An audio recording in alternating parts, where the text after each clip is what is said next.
Assalamualaikum warahmatullahi wabarakatuh. Baiklah, saya Putri Asmita dari kelas 6C Pendidikan Geografi akan menjelaskan atau mempresentasikan materi tentang langkah-langkah penelitian metode kualitatif, tentang langkah-langkah wawancara, analisa data, dan penafsiran. 1. Wawancara. Wawancara atau interview dilakukan untuk mendapatkan informasi yang tidak dapat diperoleh melalui observasi atau kuesioner. Ini disebabkan karena peneliti tidak dapat mengobservasi seluruhnya. Tidak semua data dapat diperoleh dengan observasi. Karena itu, peneliti harus mengajukan pertanyaan kepada partisipan. Pertanyaan sangat penting untuk menangkap persepsi, pikiran, pendapat, perasaan orang tentang suatu gejala, peristiwa, fakta, atau realita. Dengan mengajukan pertanyaan, peneliti masuk dalam alam berpikir orang lain, mendapatkan apa yang ada di dalam pikiran mereka dan mengerti apa yang mereka pikirkan. Dengan wawancara yang mendalam, peneliti akan menangkap arti yang diberikan partisipan pada pengalamannya. Pengalaman dan pendapat inilah yang menjadi bahan dasar data yang nantinya akan dianalisis. Sebab pada saat orang bercerita, partisipan sedang menyeleksi hal-hal yang penting dari pengalamannya yang muncul dalam kesadaran. Dengan bercerita, partisipan membuat refleksi atas pengalamannya. Melalui cerita, partisipan mendapatkan pengertian tentang hidup orang lain dan menempatkan pengertian itu pada dirinya, sehingga peneliti akan memberikan arti baru pada pengalaman tersebut yang diungkapkan dengan bahasa yang dimengerti oleh pembaca. Banyak hal abstrak dan kurang jelas hanya dapat dimengerti melalui orang yang mengalaminya, dan arti tersebut hanya dapat ditangkap oleh peneliti lewat wawancara. Hal penting lainnya yang sangat berperan adalah bahasa. Untuk mengerti sesuatu, peneliti harus mengerti bahasa yang digunakan oleh partisipan. Manusia memiliki kemampuan untuk mensimbiolisasikan sesuatu melalui bahasa. Tapi syaratnya adalah orang yang membahasakan haruslah cukup dewasa, mampu mengungkapkan pikiran dan tidak berada di bawah tekanan. Karena alat pengumpulan data dalam metode kualitatif adalah peneliti sendiri, maka pentinglah di sini disadari bahwa alat penelitian kualitatif tersebut dapat berbicara dan berpikir. Susunan wawancara itu dapat dimulai dengan sejarah kehidupan tentang gambaran umum situasi partisipan. Pertanyaannya adalah bukan apa, tetapi mengapa. Dengan pertanyaan mengapa, nantinya para partisipan akan mulai bercerita. Pertanyaan yang diajukan juga harus berupa hasil pengalaman. Mereka merekonstruksi pengalamannya. Yang ditanyakan bukan pendapat, tetapi rincian atau detail pengalamannya. Dalam mengajukan pertanyaan, peneliti harus memberikan penekanan kepada arti dari pengalaman tersebut. Apa arti pengalaman itu bagi partisipan? Prinsip umum pertanyaan dalam wawancara adalah harus singkat, open-ended, singular, dan jelas. 2. Analisis data. Metode kualitatif merubah data menjadi temuan atau findings. Memang tidak ada formula untuk itu, tidak ada alat ukur untuk mengetahui validitas atau reliabilitas. Tidak ada aturan yang absolut. Yang ada hanyalah buatlah sebaik mungkin dengan menggunakan akal budimu secara penuh dan maksimal. Mungkin ada arahan, tetapi tujuan akhir adalah unik untuk setiap peneliti. Setiap studi kualitatif adalah unik. Pendekatan analisisnya juga unik. Hal ini sangat tergantung pada keahlian, insight, training, dan kemampuan peneliti. Faktor kemampuan manusia dari peneliti sangat besar dan sekaligus juga kelemahan yang besar.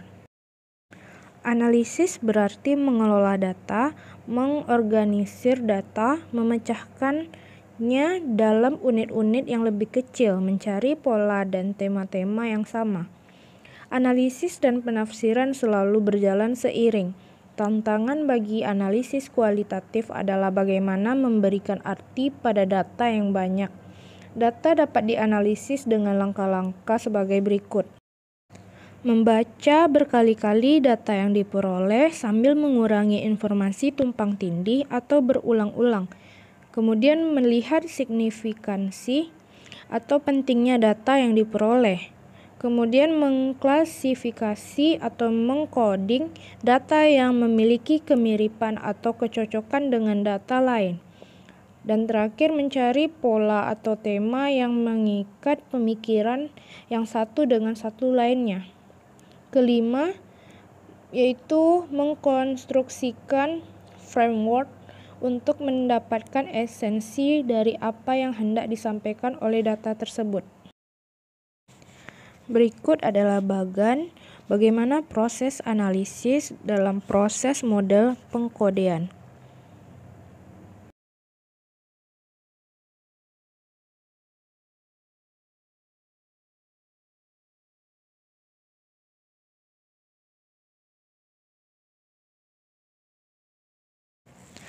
Tema dan pola adalah sama. Perbedaan kecilnya yaitu pola menunjuk kepada deskripsi dari temuan, sedangkan tema menunjuk pada bentuk topik. Tema inilah yang dianggap sebagai penemuan baru. Selanjutnya, tema ini diinterpretasi dengan merujuk pada penelitian-penelitian sebelumnya.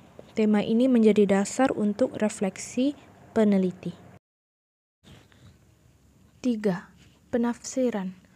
Penafsiran berarti pengembangan ide berdasarkan hasil temuan dan menghubungkannya dengan teori yang pernah ada atau dengan konsep-konsep yang lebih luas dan mendalam.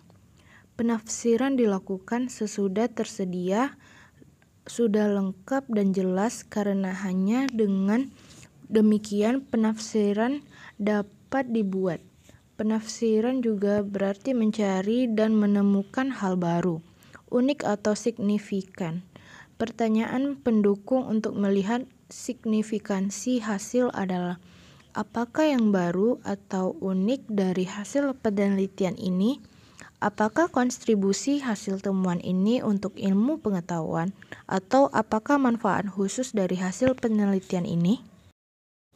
Dalam penafsiran, peneliti juga berusaha mencari apakah ada hubungan antara apa yang diduga sebelumnya dengan kenyataan hasil yang diperoleh. Bagaimana hubungannya dengan teori atau penelitian-penelitian sebelumnya?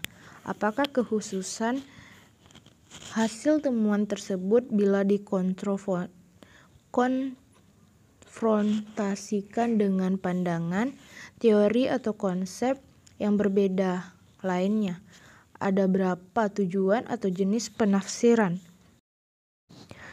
Pertama, penafsiran yang memperkuat teori, gagasan, konsep, hasil temuan penelitian sebelumnya.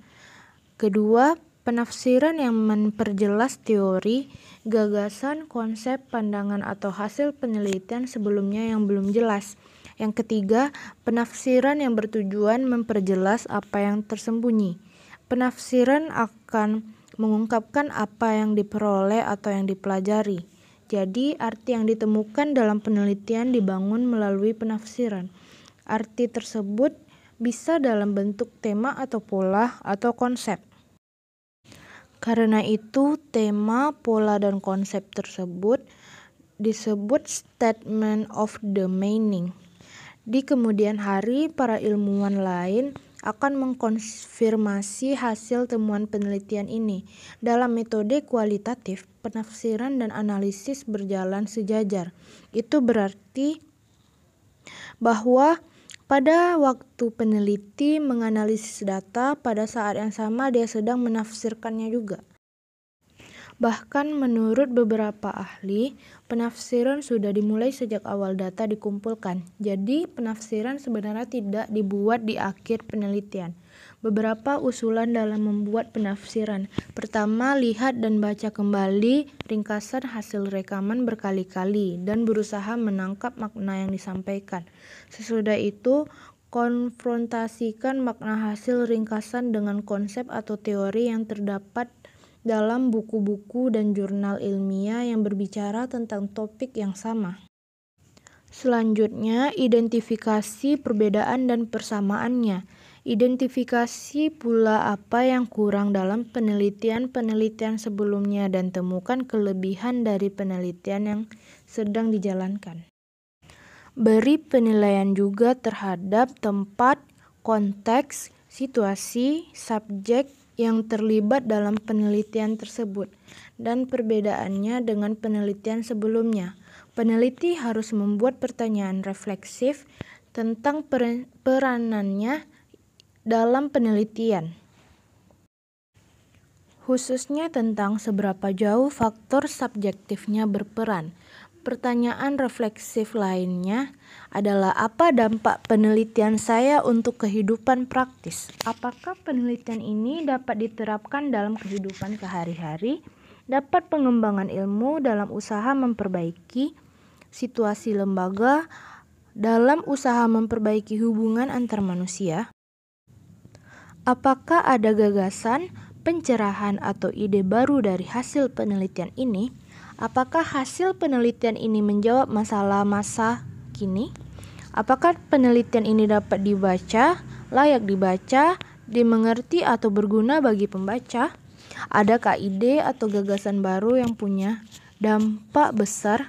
Analisis dan interpretasi terkadang sulit dipisahkan karena keduanya dibahas secara bersama-sama. Karena itu, metode kualitatif juga disebut metode interpretatif, yaitu memberikan arti pada finding bila penelitian dibuat untuk penyelesaian disertai doktoral. Penafsiran berada di bawah seksi diskusi, di mana dijelaskan penemuan yang utama.